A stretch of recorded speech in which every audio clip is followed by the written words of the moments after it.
예레미야 7장 16절에서 29절까지 말씀을 함께 읽겠습니다. 그런 장면은 이 백성을 위하여 기도하지 말라. 그들을 위하여 부르짖어 구하지 말라. 내게 간구하지 말라. 내가 내게서 듣지 아니하리라. 너는 그들이 유다 성읍들과 예루살렘 거리에서 행하는 일을 보지 못하느냐. 자식들은 나무를 줍고 아버지들은 불을 피우며 부녀들은 가루를 반죽하여 하늘의 여왕을 위하여 과자를 만들며 그들이 또 다른 신들에게 전제를 부음으로 나의 노를 일으키느니라. 여호와의 말씀이니라. 그들이 나를 경노하게 함이냐. 자기 얼굴의 부끄러움을 자취함이 아니냐. 그러므로 주 여호와께서 이와 같이 말씀하시니라. 보라, 나의 진노와 분노를 이곳과 사람과 짐승과 들나무와 땅의 소산에 부으리니 불같이 살라지고 꺼지지 아니하리라 하시니라. 만군의 여호와 이스라엘의 하나님께서 이와 같이 말씀하시되 너희 희생 제물과 번제물의 고기를 아울러 먹으라. 사실은 내가 너희 조상들을 애굽 땅에서 인도하여 낸 날에 번제나 희생에 대하여 말하지 아니하며 명령하지 아니하고 오직 내가 이것을 그들에게 명령하여 이르기를 너희는 내 목소리를 들으라. 그리하면 나는 너희 하나님이 되겠고 너희는 내 백성이 되리라. 너희는 내가 명령한 모든 길로 걸어가라. 그리하면 복을 받으리라 하였으나 그들이 순종하지 아니하며 귀를 기울이지도 아니하고 자기들의 악한 마음에 꾀와 완악한 대로 행하여 그 등을 내게로 돌리고 그 얼굴을 향하지 아니하였으며 너희 조상들이 애굽 땅에서 나온 날부터 오늘까지 내가 내 종 선지자들을 너희에게 보내되 끊임없이 보내었으나 너희가 나에게 순종하지 아니하며 귀를 기울이지 아니하고 목을 굳게 하여 너희 조상들보다 악을 더 행하였느니라. 내가 그들에게 이 모든 말을 할지라도 그들이 너에게 순종하지 아니할 것이요 내가 그들을 불러도 그들이 내게 대답하지 아니하리니 너는 그들에게 말하기를 너희는 너희 하나님 여호와의 목소리를 순종하지 아니하며 교훈을 받지 아니하는 민족이라. 진실이 없어져 너희 입에서 끊어졌다 할지니라. 너희 머리털을 베어버리고 벗은 산 위에서 통곡할지어다. 여호와께서 그 노하신 바 이 세대를 끊어버리셨음이라. 아멘. 그런 장면은 이 백성을 위하여 기도하지 말라. 그들을 위하여 부르짖어 구하지 말라. 내게 간구하지 말라. 내가 내게서 듣지 아니하리라. 누구의 말입니까? 하나님의 말씀입니다. 하나님께서 지금 기도하지 말라고 말씀하고 계십니다. 부르짖어 구하지 말라고 말씀하고 계십니다. 간구하지 말라 말씀하고 계십니다. 내가 내 기도를 듣지 않겠다라고 말씀하고 계십니다. 어떻게 이런 일이 있을 수 있습니까? 하나님께서 도대체 왜 이러실까요? 하나님은 언제나 우리의 기도를 들으시는 분이십니다. 우리가 찬양하는 것처럼 나의 작은 신음에도 응답하시는 분이십니다. 성경의 기도에 관한 말씀을 굳이 다 찾아보지 않아도 언뜻 생각나는 구절만 해도 수십 구절은 더 될 것입니다. 그런데 어찌된 일인지 하나님께서 기도하지 말라고 말씀하고 계십니다. 기도를 듣지 않겠다고 말씀하고 계십니다. 그러실 수밖에 없으셨습니다. 어제 본문 13절에 이제 너희가 그 모든 일을 행하였으며 내가 너희에게 말하되 새벽부터 부지런히 말하여도 듣지 아니하였고 너희를 불러도 대답하지 아니하였느니라 말씀하셨습니다. 너희가 내 말을 안 듣는데 내가 너희의 기도를 들을 이유가 무엇이냐라고 말씀하시는 것이 아닐까 싶습니다. 뿐만 아닙니다. 어제 말씀에서 만민이 기도하는 집인 여호와의 성전이 강도의 소굴이 되어버렸다고 말씀하고 계십니다. 강도의 소굴에서 강도들이 모여서 기도하는 기도를 하나님께서 들으시겠습니까? 강도들이 모여서 구하는 기도야 뻔하지 않겠습니까? 그럴듯한 말로 기도는 하지만 그 속에는 온갖 탐욕으로 가득할 뿐입니다. 약한 자들을 짓밟고 힘없는 자들의 것을 착취해서라도 자기만 잘 먹고 잘 살겠다는 이기적인 욕심으로 가득한 사악한 기도, 거짓된 기도일 뿐입니다. 우리의 기도가 그런 거짓된 기도가 아닌지 돌아보아야 할 것입니다. 만약 우리의 기도가 그런 기도라면 그것은 강도의 기도입니다. 그런 기도를 하는 우리가 바로 강도인 것입니다. 그런 기도를 하는 교회는 강도의 소굴일 뿐인 것입니다. 오늘 본문에서는 더욱 참남한 모습을 보게 됩니다. 17절, 18절을 보면 너는 그들이 유다 성읍들과 예루살렘 거리에서 행하는 일을 보지 못하느냐? 자식들은 나무를 줍고 아버지들은 불을 피우며 부녀들은 가루를 반죽하여 하늘의 여왕을 위하여 과자를 만들며 그들이 또 다른 신들에게 전제를 부음으로 나의 노를 일으키느니라 라고 말씀하십니다. 유다 성읍들과 예루살렘 거리에서 자식들과 아버지와 부녀들이 함께 우상을 숭배하고 있다라고 말씀하고 있습니다. 자식들이 나무를 줍고라는 말이 가슴 아프게 와 닿습니다. 유다 백성들이 말로는 하나님을 예배하며 여호와의 성전이라 여호와의 성전이라 여호와의 성전이라 말하지만 그들의 삶 속에서는 자식들은 나무를 줍고 아버지들은 불을 피우며 부녀들은 가루를 반죽하여 하늘 여왕과 다른 신들을 섬기는 삶을 살고 있었다는 것입니다. 말로만 하나님을 찾고 말로만 하나님을 섬긴다고 말하지만 그들의 삶의 실상은 세상과 똑같은 삶을 살고 있었다는 것입니다. 그 자녀들이 그 모습을 보고 자라고 있다는 것입니다. 그러면 다음 세대는 어떻게 되겠습니까? 조상들보다 더 악한 세대가 되고 말 것입니다. 26절에 그렇게 말씀하십니다. 너희가 나에게 순종하지 아니하며 귀를 기울이지 아니하고 목을 굳게 하여 너희 조상들보다 악을 더 행하였느니라. 18절 말씀의 결과인 것입니다.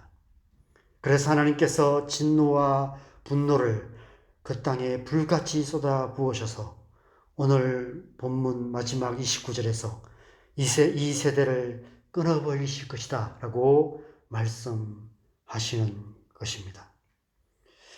그래서 우리의 다음 세대를 위해서 우리가 기도해야 합니다.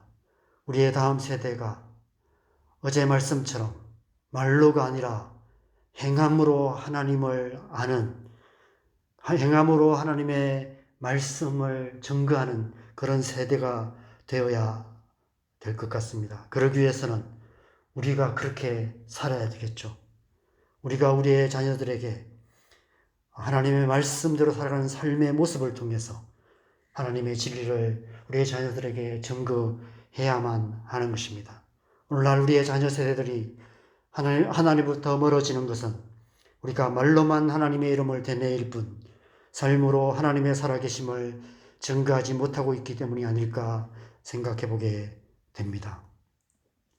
21절 말씀에 만군의 여호와 이스라엘의 하나님께서 이와 같이 말씀하시되 너희 희생제물과 번제물의 고기를 아울러 먹으라 말씀하십니다. 무슨 말씀입니까? 희생제물과 번제물의 고기는 불태워서 하나님께 드리는 제물입니다. 그런데 그 고기 너희가 먹으라, 너희나 다 먹어 이렇게 말씀하고 계십니다. 하나님께서 안 받으시겠다는 것입니다. 그들의 예배를 안 받으시고 그들의 기도를 안 들으시겠다는 것입니다. 그 이유를 그 이유에 대해서 이후의 말씀에서 계속해서 말씀하고 계십니다. 22절 이후의 말씀을 간단하게 요약하면 하나님께서 출애굽 때부터 지금까지 끊임없이 말씀해 오신 것은 번제와 희생이 아니었다는 것입니다. 너희는 내 목소리를 들으라. 그리하면 나는 너희 하나님이 되겠고 너희는 내 백성이 되리라. 너희는 내가 명령한 모든 길로 걸어가라.